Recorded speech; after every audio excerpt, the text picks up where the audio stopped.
Hey guys, as you know, the class is being recorded from this point on. Good evening. The topic we'll be covering today, the name of the topic is outsourcing.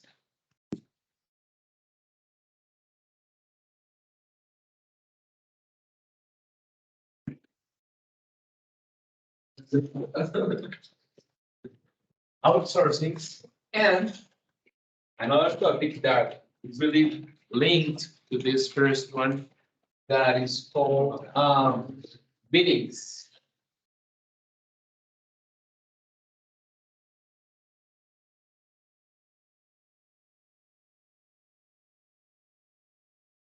Okay, so I just call these topic biddings, but we also call competitive biddings. You can find under the two names in different books, just biddings, but also competitive biddings. What is a bidding? You define a bidding? You know what it is? Bidding? No, not really? No?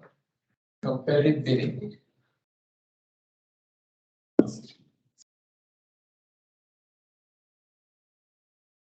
Competitive bidding. Somebody just searched the dictionary already. Is when somebody opens a or invites many different companies to propose to offer a service for that company. What is called in Spanish licitaciones. All right. This concept in English is the same that we know in Spanish as licitaciones. All right. So biddings. Okay. And outsourcing, I believe we all know what an outsourcing is, right? When a company hires someone outside the company to perform a specific job inside the company, okay? So let's start defining what an outsourcing is. To do that, first, let's have a look again to the hierarchy pyramid of power within a company, okay? Let's remember that last week we were studying that every company is divided into these three different categories of hierarchy within the company. The first one on top is called the management, right? Management.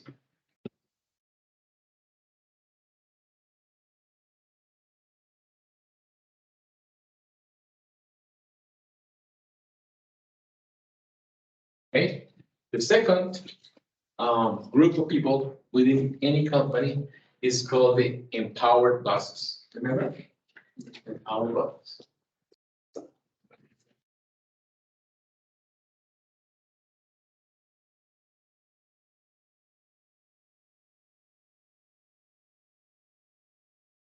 And then at the bottom of the pyramid, we find the operational employees. Yes, that's correct.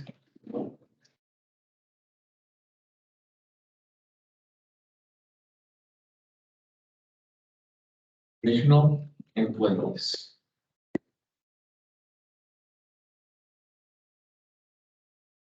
Okay. And let's remember that there is another stakeholder present in every company, and the name is the shareholders. Remember, it's outside the company. The people who invested some money to actually create the company, the shareholders.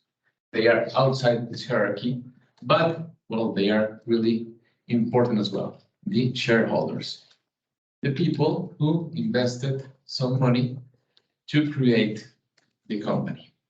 They are called the shareholders, like this, shareholders.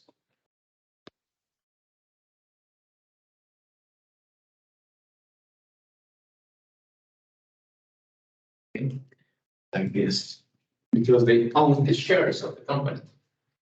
Everyone knows what what they call shares in Spanish?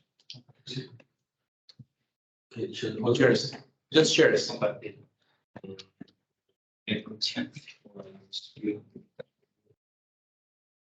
a person owns many different shares of the company, it will be called in Spanish acciones. Okay, shareholders, they own the shares. These people own, they own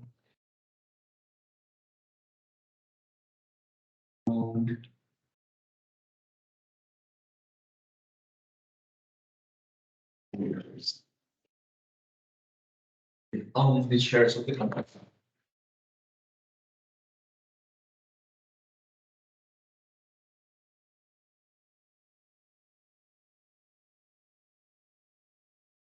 Shares, okay? So in other words, these people are called the owners of the company. Okay? They are the owners of the company.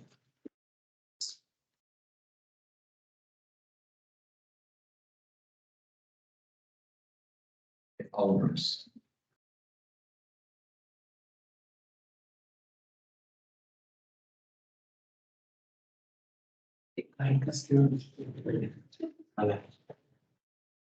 The owners. I don't remember if the word owners is written with double N. Can somebody check that? Owners.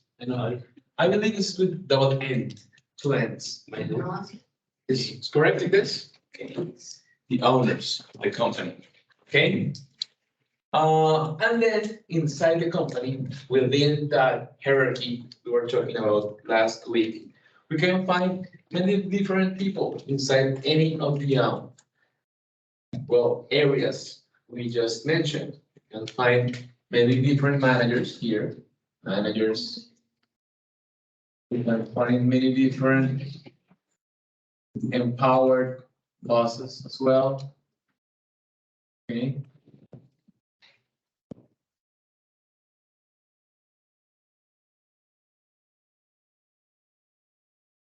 And all these people inside the company, the managers, the bosses, and the operational employees are called the payroll of the company.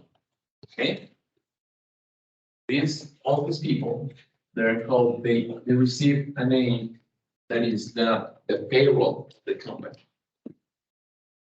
Payroll. Like this, like this.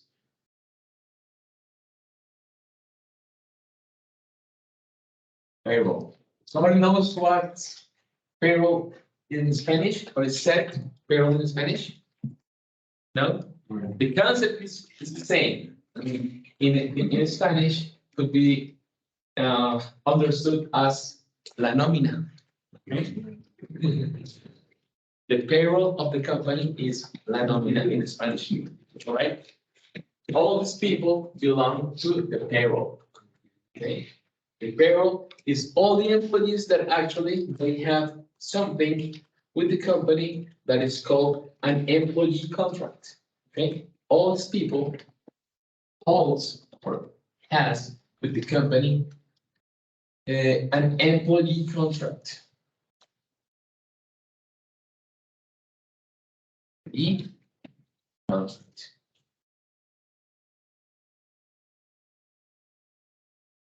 Okay, and they receive payment. Usually is monthly, okay, or weekly sometimes, or every 2 weeks, every 15 days, they receive their payment. Usually it's monthly. For most companies it's monthly, okay? The payroll. All the people, they have this contract and receive the money the company is paying to them every month, okay? But sometimes the company needs people to perform specific tasks that nobody knows how to do inside the company, okay? And usually it's very costly to contract an employee to perform that task because they are needed to do just for short period of time sometimes, okay? So they find an expert, an outside expert, okay? That is not within the payroll of the company, okay? There are many different things that the company needs to be performed, okay? Some tasks, okay, that usually are, well, logistics tasks,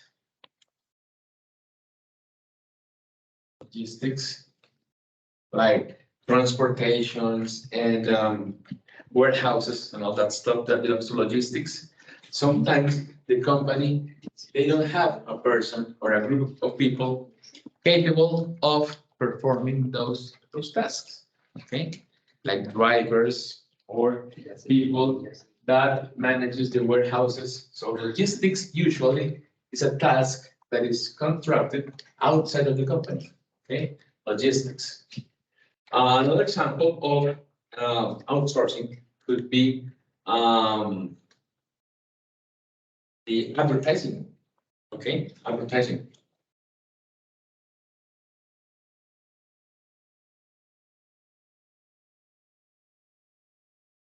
Okay? And many other different tasks, sometimes marketing as well, marketing. Okay?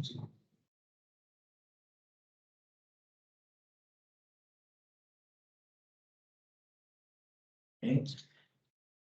Then the company needs to contract or hire somebody to perform this task. Logistics, advertising, marketing, and many others, okay? Many others that I'm not gonna write here, but these people are called experts, okay? These people are experts.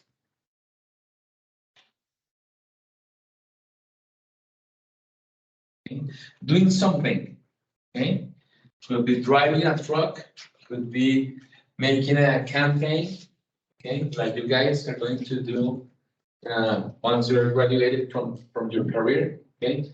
Advertising, marketing, okay? Experts, or sometimes when it's just not when it's just one person, one person could be called an expert. When it's many people that they are performing the task, it's called that you guys also are talking about an agency. Okay, to be an expert, just one person doing that. And when we find a group of people to do the task we're talking about, is going to be called an agency. Okay?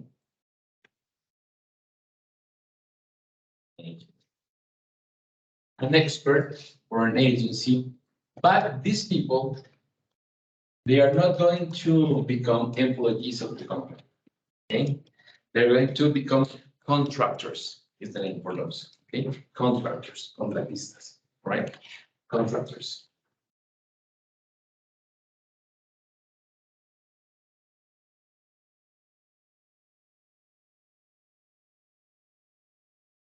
Contractors, and the company is going to hire these contractors, but for a certain period of time. Okay, could be a month, a year, couple of weeks. I'm not sure. Okay, many different choices. Okay, but they are not employees. They are contractors. They have another kind of contract. The contractors, they have a defined period of time, defined like this, defined period of time contract.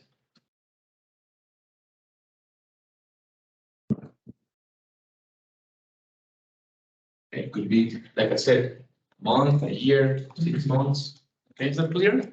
They are not employees. Okay, and the company looks for a person that is able or has the expertise to perform that kind of task, and they hire for a period of time to perform that.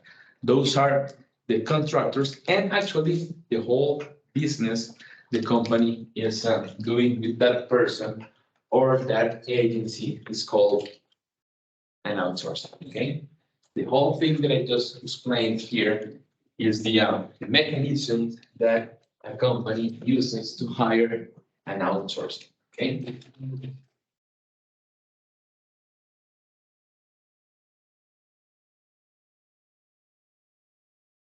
Okay, and actually this word outsourcing is built out of two different words. Okay, out and sourcing.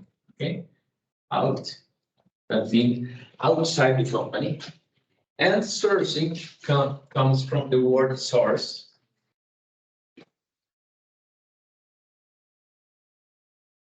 Okay, so the definition of outsourcing could be an external source. Okay, an external source.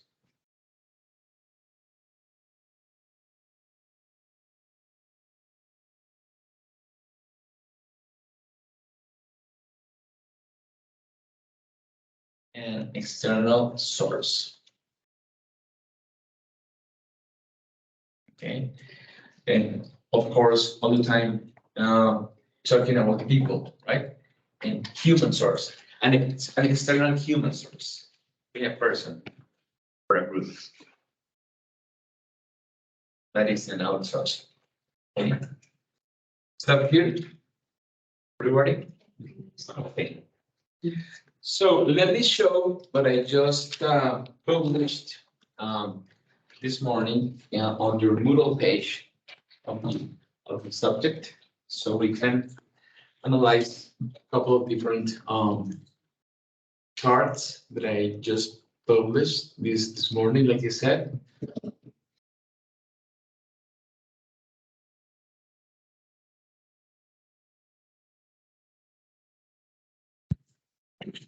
And the first one is actually this one. Okay.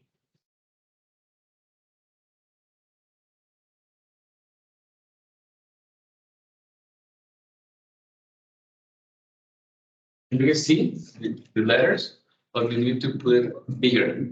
Bigger, right?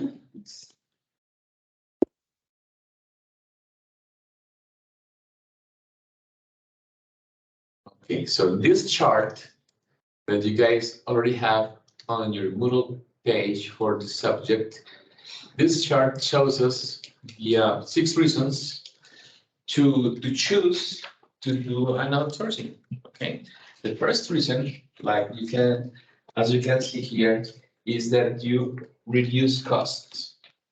Why that happens? Because if I decide, instead of hiring an external expert, I decide to pay for an employee, it's going to be really costly because I don't need that person to perform this job all the time. Okay, most of the time the person is going to be doing nothing. Okay, it's not that intelligent to hire a person to perform a job that is needed just for short periods of time. Okay, I don't need to put that person into my payroll because it's costly. I rather control the person to perform the task on those times that is needed to be performed. Okay, so the option of doing the outsourcing is going to be better, and I am going to reduce cost. Let me try this. The second reason to choose to do this outsourcing thing is the other employees, the actual employees of the company, they can focus on the core business. Okay, they can focus. These ones can do the management stuff like really good, and the operational in production. All the employees can focus in the tasks they need to perform. Okay, and the experts or the agencies, okay, the external sources are going to be in charge of doing this with the logistics, the advertising, sometimes the marketing, and the people inside the company, the payroll employees, okay, have the opportunity to focus on those tasks that they really do daily, okay, and they can give the time that is starting to perform those tasks really good. Okay, those tasks are called the core business. Okay, the core business are the tasks that are performed by the payroll employees. So the second A really important reason to choose to make a outsourcing is like giving the employees the time to focus on the real important tasks. Okay, understood? Okay, the third reason to choose to do the outsourcing thing within the company is that it enhances the efficiency and quality. That's because these people, these experts, they really know how to perform these activities. Okay, the logistics, for example, if I hire, I don't know, Entrega to do all the logistics stuff in my company, they are going to do it really good, all right, because they know how to do it. Okay, different case if I choose people from my payroll to drive trucks and manage their warehouses, they're going to do it not that good. If I hire Sergio Entrega or I hire Interrapidísimo, I don't know, I know they're going to do it really good, high quality. Okay, so when I choose to do the outsourcing, I'm going to receive this enhanced of efficiency and quality for those specific tasks. Okay, the I forgot. I'm going to the fourth one. This one here. The transfer of responsibilities. That is, well, sometimes the company decides to do the outsourcing later or late. Okay, maybe they at first decided to put people from the payroll to do those tasks first. Okay, and after they decide to do the outsourcing, they can transfer the tasks to the experts. Okay, I'll leave these people to do those jobs like they did before. Okay, and focus like we said before on those tasks they know how to do. Okay, and they transfer these activities to the experts or to the agencies. Okay, okay. The management also. The management is not at risk anymore, okay? Because the management sometimes when they try to encommend these people with tasks they don't know how to do, it's a risk for the management because maybe almost sure they're going to do it not that good, okay? So it's a risk for the management. When the management decides to contract the expert or the agency, the risk lowers the scale of risk in the company, okay? And the opportunity of growth in the market, maybe not to be the global leader in the market, but doing all those things I just said, maybe the company is going to have a really good response within the market, okay? Because they are more efficient and they are more efficient as well, okay? So these 6 reasons are the ones we can differentiate, okay? To really make a good decision and try to contract outsourcing, okay? Understood? All the 6? Okay. Okay, let me show you another image that I already put into your Moodle page. Let me close this one first.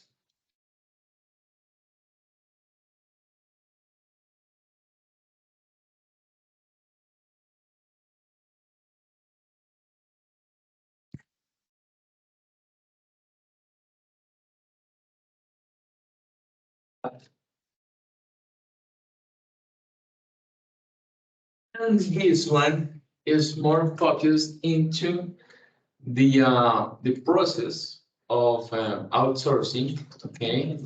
And in this one, you guys can differentiate 6 steps for doing this outsourcing thing, okay? So the first step is to prioritize. What that means, I need to know which tasks I can outsource and which one I cannot, okay? For example, the core activities of the company, Okay, let's define what is a core activity of the company. Core activities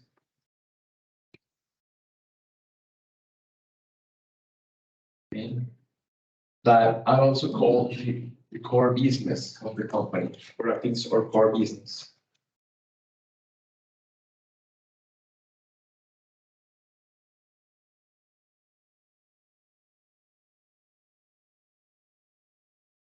Those activities are the ones that the company cannot transfer to an outsourcing, like producing things, okay, like selling things, like establishing the prices, all those things they cannot transfer to an outsourcing. Okay, the core activities of the company.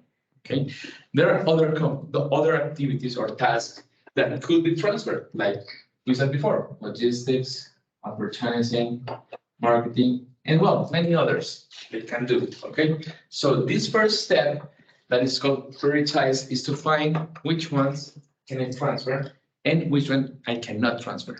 Okay, to establish which activities or tasks can go to an outsourcing and the others, the core activities, I have to perform those with my payroll employees. Okay, understood? The second activity into the outsourcing process is called record. Okay, we need to record actually or have present which activities I'm going to transfer to an outsourcing. Okay, keep in mind which ones I can do and which ones I cannot do. It's clear? Yeah. Okay. Record. Okay. Then the third step is to actually create the operation manuals. Okay, I need to explain to whom? To the outsourcing how to do things. Okay, and the only way to make sure they are going to understand what they have to do for me is when I give them a manual. Okay, you need to pick up the products in some site and then put those into a truck and then transport those to another warehouse and then go to clients at that time. Many different instructions. Those instructions are called the operations manual. Okay, and I need to make sure the outsourcing is going to understand the whole operation. Okay, because if don't, it's going to be a mess. Okay, checklist is the fourth. Okay, and to check. Okay, I already find an expert. Check to be the first step to find the expert. Okay, the second one is going to give that person the manual. Okay, all the things that I do within the outsourcing process, I need to be checking the steps. Okay, to make sure it's going to work. Okay, inside the company. Okay, so making the checklist, and then the fifth thing is going to be executed. Okay, to proceed, find the person, hire the person. Okay, pay of course, and explain what they have to do. Okay, it's going to be the fifth, and then the sixth step and last one is going to call sharpen.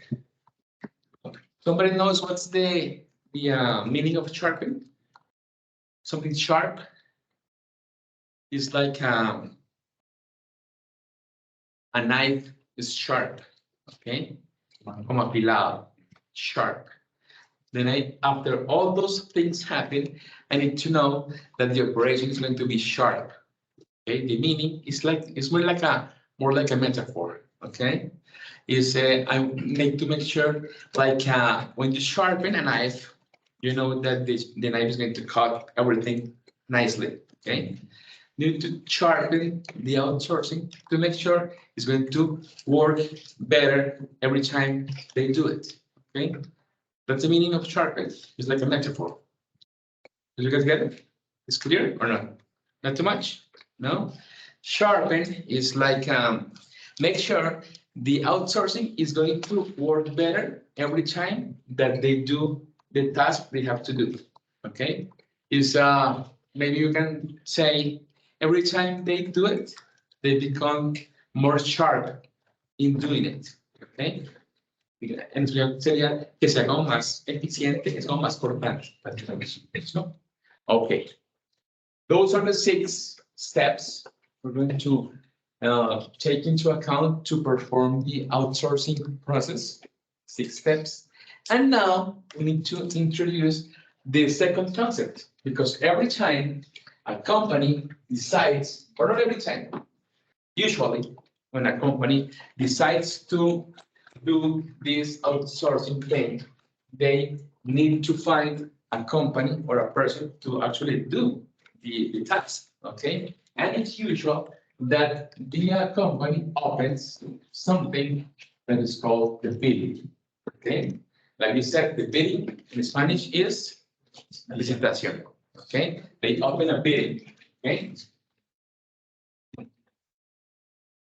And the first thing that they do is that they invite people to offer, okay? The first step within this bidding process is the invitation to offer, okay? It's called like that, invitation.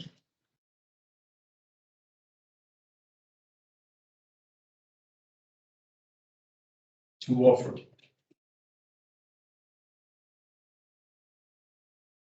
Okay. So, for example, the task that I need to hire through the outsourcing is going to be transportation. Okay, here in Colombia, which companies you guys believe I have to invite? For example,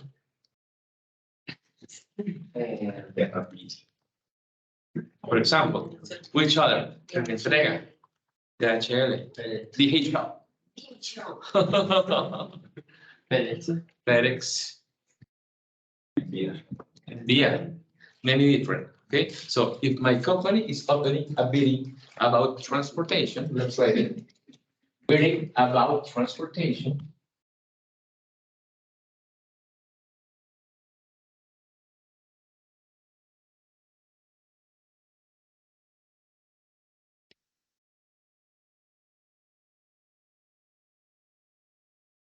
Transportation. The companies that I'm going to invite could be both national and international, right? If we talk about national, we can say the ones you just said. It could be Interrapidísimo,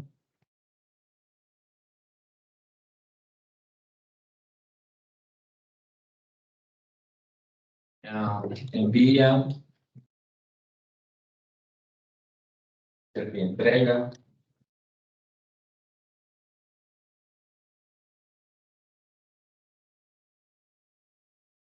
Entrega. And if we talk about international companies that perform the same task, could be like you guys said, DHL, FedEx. Which other you guys mentioned? UPS. Which other? TNT, UPS.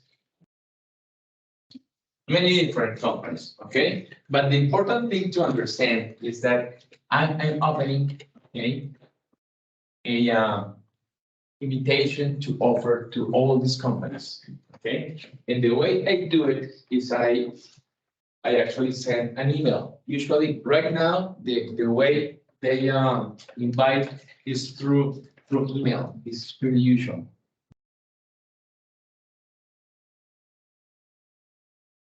Okay, that happens when it's not an open bidding. Okay, this kind of bidding is not open. The way it happens is because it's not open bidding. Okay, because I am choosing who to invite. Okay, it's not open. If it was an open bidding, I just publish. Okay, I need a company to perform the transportation in my company, okay? And everybody can offer, okay? In this example, it's a closed bidding, okay? Not open. Not open actually means a closed bidding, okay? Yes, closed. bidding. Because I am closing, okay, the ability to offer to different companies that I choose before, okay, and I invite those to offer, okay, to offer. And there are two offers that I take into account to every different company that I am inviting. Okay, the first offer that I need them to send to me is called the technical offer. Okay. First thing that I need them to send me is called the technical offer.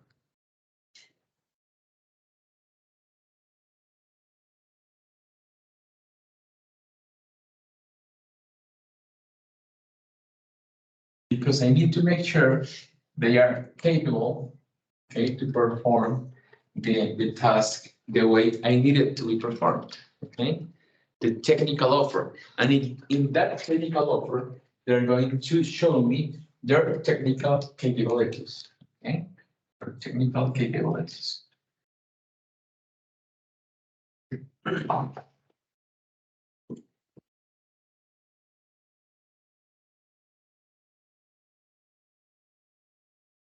Okay. Technical capabilities, that means what they are capable of doing in transportation.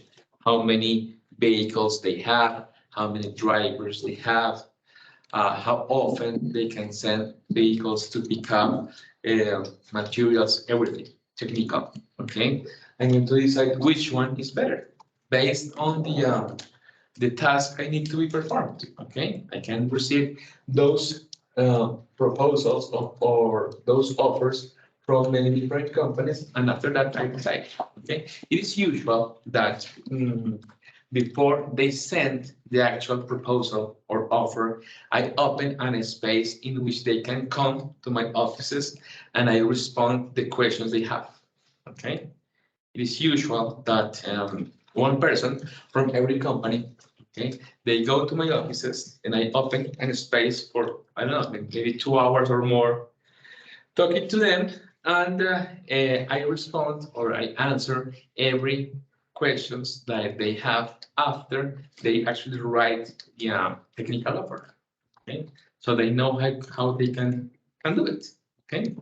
And the second offer, okay, once they submit the technical offer, okay, some of them are going to be out of the bidding, okay? The ones that send an offer in technical aspects that I don't like, they are out of the bidding. For example, FedEx, for example, here, just an example. For instance, FedEx and Servientrega, UPS, okay, and TNT, they didn't send a really good offer. So those are out of the bidding, okay? They don't pass to the next step in the bidding. And the next step in the bidding is called the economical offer, which is also really important, okay? The second step is going to be called the economical offer.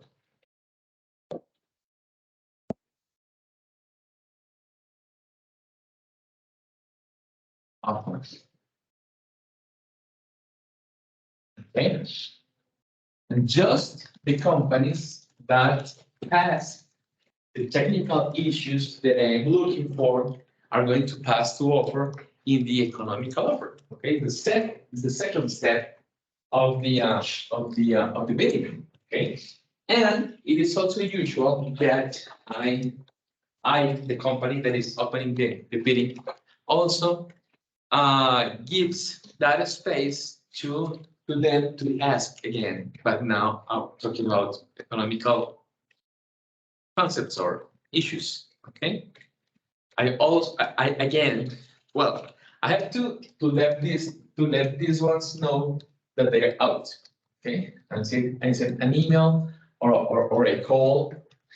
I call Secretaria, I call FedEx, TNT, I call UPS, and I let them know that they are out of the process, because the technical offer, I don't like it. Okay, really politely, but then they know that they are not following the process. And I also have to let Interrapidísimo, Envía, and DHL that they are going to pass to the next step within the bidding. Okay, and these three, Interrapidísimo, Envía, and DHL, I invite them again to my offices so I can answer the questions that they have about the economical issues.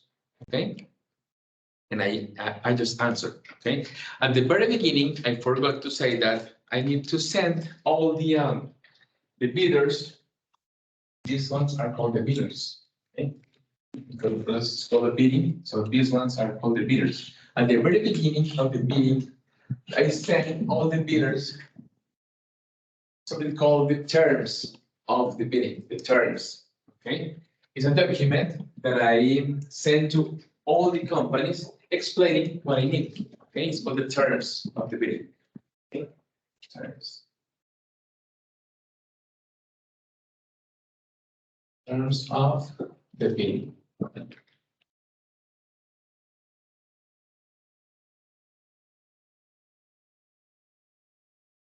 Okay, and they, of course, analyze these terms and they decide if they want to offer, because maybe some of them they don't want to offer.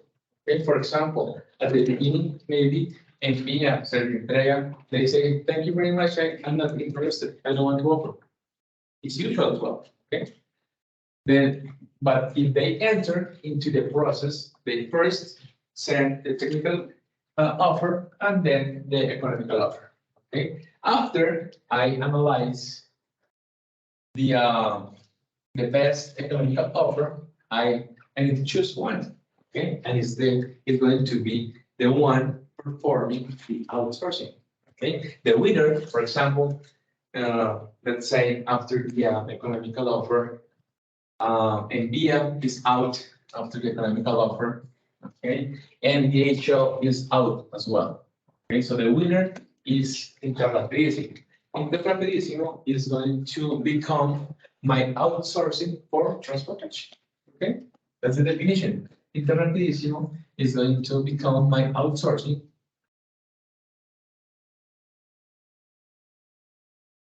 for transportation.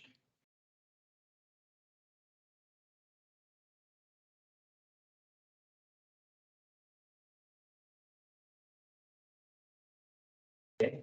So guys, as you can see, outsourcing and bidding are two processes, but they come together. Okay, when a company decides to do an outsourcing, they open a bidding. Okay, the only way they can open a bidding, they can open a bidding is when they know who to hire from before. Okay, maybe the company had worked with Interrapidísimo before, so they don't offer the bidding and they choose one company from before. Okay, that's the only way they can open a bidding. Okay, are there questions, guys, about this topic, outsourcing and biddings? Let me show you. I put it in.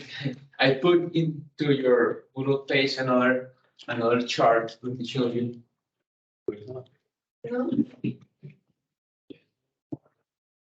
Thank you. Okay, let me close first this one, and I'll show you. Actually, this last chart I'm going to show you guys is the one that talks about the bidding, the process of the bidding. Okay, so let me find that one, and I will show it to you. It's actually this one. Okay. And in that chart, you can find the steps I just explained there are the same steps. Okay, so the evaluation of technical proposals, the invitation, and actually at the end, financial and technical issues are going to be into play, both of them, technical plus financial. And the winner is going to be, well, the company that performs better in both technical and economical. Understood? Are you laughing? Okay, guys, so like I said before, earlier, today we're going to do the workshop here in class. Yes, because it's too early. I cannot let you guys go so early. No. No, I can't. Okay, so let me stop this recording and I'm going to explain the workshop.